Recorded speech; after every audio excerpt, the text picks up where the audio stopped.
안녕하세요. 한때 미대생입니다. 오늘은 재무제표를 곧이곧대로 믿을 수 없게 만드는 이유가 되고 있는 PRS라는 금융상품에 대해서 설명해 드리는 영상을 준비를 해 보았습니다. 최근 들어서 이런 기사들이 많이 보도가 되고 있는데요. IPO 한마디로 신규 상장이 막히니까 대기업들이 해외 상장이나 PRS로 눈을 돌리고 있다라는 내용들이 많이 나오고 있습니다. 한마디로 모회사에 자회사를 상장하는 중복 상장이 막히니까 기업들이 PRS라는 걸로 자금 조달을 시도하고 있다라는 뉘앙스의 내용인데요. 그러면 PRS라는 게 뭐길래 대기업들이 상장 대신 PRS 발행을 늘리려고 하나 오늘은 그 상품 구조를 설명해 드릴 거고요. 재무제표에 미치는 영향까지 간단하게 설명을 해 드릴 수 있도록 하겠습니다. PRS는 영어로 Pricing Return Swap의 약자인데요. 한국말로 풀어서 설명을 해보자면 pricing이 가격이라는 의미를 가지고 있기 때문에 주가, return은 수익이라는 뜻을 갖고 있습니다. 그리고 swap은 교환이다. 그래서 주가 수익 교환이다라는 말로 번역이 돼서 사용이 되고 있는 금융 상품이고요. 절대 어려운 개념이 아니라 그냥 이렇게 이해하시면 좀 편합니다. 예를 들어서 개인이 10억을 대출 받아서 삼성전자 주식을 산다라고 가정을 해보겠습니다. 그러면 투자자는 먼저 은행에게 가서 대출 요청을 하게 되겠죠. 그러면 은행은 심사를 한 다음에 이 투자자가 그래도 신용이 좀 있다라고 하면 10억 원을 대출로서 지급을 해주게 됩니다. 그러면 이 투자자는 약속대로 대출받은 10억을 가지고 주식을 매수를 하게 되는 거고요. 결과가 어찌됐든 간에 만기가 되면 이자와 함께 원금을 지급하는 이런 거래 과정이 이루어지게 되겠죠. 이 거래 구조에서 10억을 대출받아서 샀던 삼성전자 주식이 만약에 15억 원이 되었다면 투자자와 은행의 손실은 어떻게 변했을까요? 한번 살펴보면 투자자는 5억이라는 차익이 발생을 했는데 이 5억에서 일정 부분 이자를 은행에게 지급을 해줘야 되는 의무가 생기겠죠. 그러면 투자자는 5억 빼기 이자라는 수익을 얻게 되는 거고요. 은행은 반면에 이자라는 수익을 얻게 되겠죠. 여기서 한 발자국만 더 들어가 보겠습니다. 이때 리스크를 누가 부담을 했냐라고 살펴보는 거죠.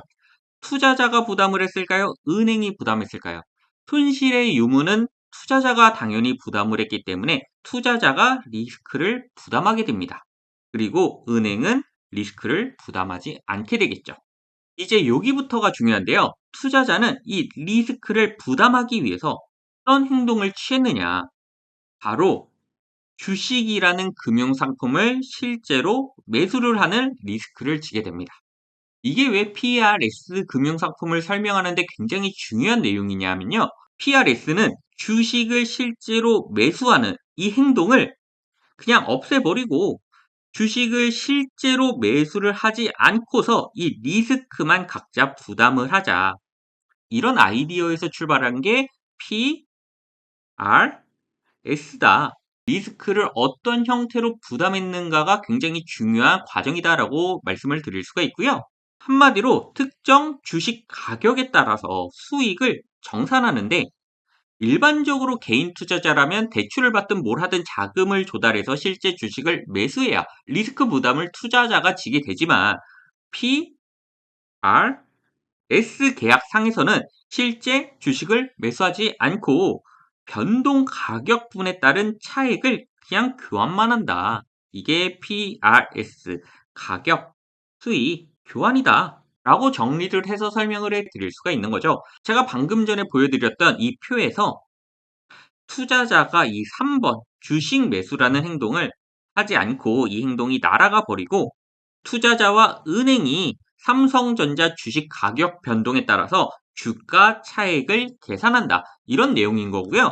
만약에 10억을 대출받아서 샀던 삼성전자 주식이 15억이 됐다라고 하면 은행이 이자를 제외한 수익 금액을 투자자에게 지급을 해 주어야 된다. 실제 주식을 사지 않고도 이 과정이 진행된다는 얘기입니다. 그러면 투자자의 수익은 똑같이 5억 빼기 이자가 되는 구조가 되겠죠. 반면에 10억을 대출받아서 산 삼성전자의 주식이 5억으로 떨어졌다. 라고 하면 투자자가 손실금 플러스 이자를 은행에게 지급을 해 주어야 된다. 한마디로 투자자의 손실은 5억 플러스 이자가 되는 구조로 자리를 잡게 된다. 이 S상에서는 실제 주식을 사지 않고서 차익만 교환하는 구조로 자리를 잡게 된다라는 중요한 포인트가 있다라고 설명을 해 드릴 수가 있습니다. 실제 기업과 금융기관 간의 PRS 기본 구조는 다음처럼 진행이 되는데요. 기업과 금융기관은 일단 PRS 계약을 맺습니다. 그리고 기업은 금융기관한테 담보를 제공해 줍니다. 대부분 PRS 담보는 자회사, 계열회사 주식이 되는 거고요. 담보를 받은 금융기관은 자금을 대출을 해줍니다. 그러면 이 기업은 대출받은 자금을 가지고 시설 투자나 운용 자금에 사용을 하게 되고요.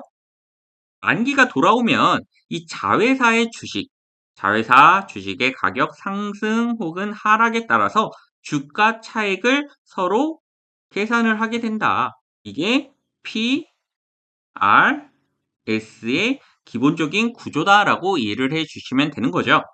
만약에 PRS 계약 시 담보로 제공했던 자회사의 주식이 상승했다.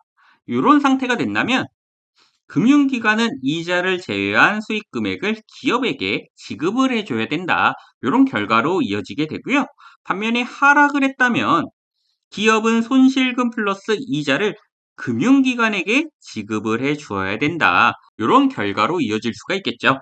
한마디로 PRS 계약 시에는 자회사 담보로 제공한 자회사의 주식에 따라서 실적에 영향을 줄 수 있다라는 게 굉장히 중요한 거고요. 자회사 주식이 상승했다면 재무 부담이 줄어들고 자회사 주식이 오히려 하락했다면 재무 부담이 상승할 수 있다. 순이익과 재무 부담이 같이 연결이 된다라고 이해를 해볼 수가 있겠죠. 여기서 한 가지 더 중요한 포인트는 PRS가 부채일까 자본일까 이 논쟁의 갈림길에 서 있다는 점인데요. 기본적인 구조는 내가 보유하고 있는 자회사 혹은 계열회사의 주식을 담보로 자금을 조달했기 때문에 부채와 좀 많이 유사한 게 아닐까라고 생각해 볼 수도 있지만 현재 상황에서는 회계상 조달한 자금이 자본으로 분류가 된다. 결론적으로는 기업이 PRS를 통해서 자금을 조달했을 때는 첫 번째로 자본이 증가하며 부채 비율이 감소되는 재무적인 이점이 있고 두 번째로는 담보로 맡긴 주식 가격이 상승했을 때는 순이익이 증가하는 긍정적인 측면이 있다. 주가가 하락했을 때는 자본과 순이익에 동시에 영향을 줄 수 있는 요소가 될 수 있다. 그게 PRS라는 자금 조달 방법이다라고 말씀을 드릴 수가 있는 거죠. 이런 어려운 얘기를 다 둘째치고 내가 투자한 기업이 PRS를 발행했고 이 기업에 투자를 했다면 어떤 점을 눈여겨서 봐야 하나 참고사항이 무엇이냐라고 제게 물어보신다면 제일 먼저는 PRS 논쟁에 굉장히 촉각을 곤두세우셔야 됩니다. 왜냐하면 PRS가 사실상 부채와 유사한데 현재는 이걸 자본으로 판단하고 있다. 그런데 해석에 따라서 이 자본으로 판단되고 있는 게 다시 부채로 넘어갈 수 있다라는 게 굉장히 중요한 내용인데요. PRS를 자본이 아닌 부채로 처리해야 된다는 의견을 내놓는다면 국내 기업들이 PRS를 활용해 조단위 자금을 조달을 했었는데 이게 문제가 될 수 있다라는 점을 가장 먼저 인지를 해 주셔야 되는 거고요. 두 번째로는 기본적으로 구조가 자회사 주식을 담보로 자금을 조달했기 때문에 자회사 주가가 상승했을 때 자회사 주가가 상승했다는 건 기본적으로 업황이 좋았다는 뜻이겠죠. 이 업황이 좋아진 것과 플러스로 금융 수익까지 생기게 됩니다. 좀 레버리지와 비슷한 구조다라고 이해를 해주시면 편한 거고요. 그래서 결론적으로는 주가 상승으로 이어질 가능성이 높다. 그래서 PRS를 발행한 기업에 투자했을 때는 담보로 맡긴 자회사 주가를 좀 보시는 게 좋다라는 말씀을 드린 거고요. 반면에 자회사 주가 하락 시에는 금융 손실에다가 플러스로 자본까지 감소가 되게 됩니다.